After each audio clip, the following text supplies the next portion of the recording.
サダイご飯を作ります。冷凍してあった、サダイの切り身にして冷凍しておきましたので、それを解凍します。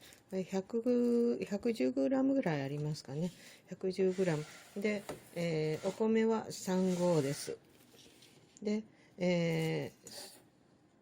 これは薄口醤油が、54cc ほどあります。それと濃い口醤油がほんの少々 5cc ぐらい。それから、昔から母からずっといの一番少量使うようになってるんで、うちはこのシンプルなので、炊きます。最初からサダイ飯を入れるとちょっとサダイの方も硬くはなるんですけども、柔らかいのがお好みの方は炊き上げの10分ぐらい前に入れて一緒に炊いたらいいと思いますが、まずサダイの小さく切ったものを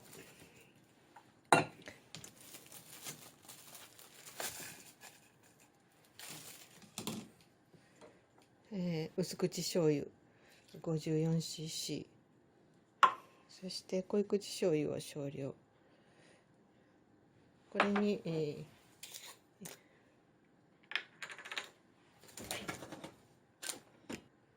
ほんの少々混ぜます。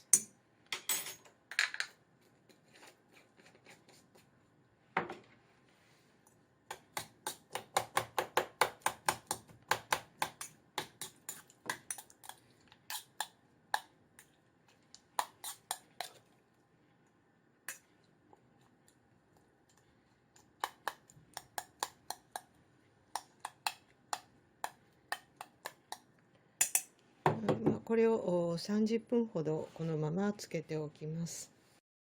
30分経ちました。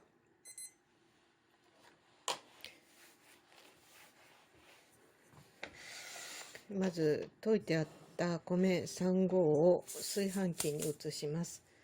サラサラしてます。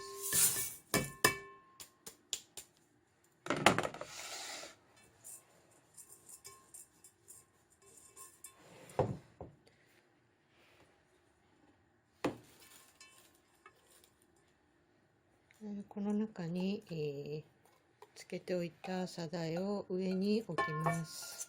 汁も全部入れます。サダイは混ぜ込みません。上にのせるだけ。そしてそこに普通通りの炊飯の目盛りで炊いていきます。ご飯3合ですから3合分をそっと入れます。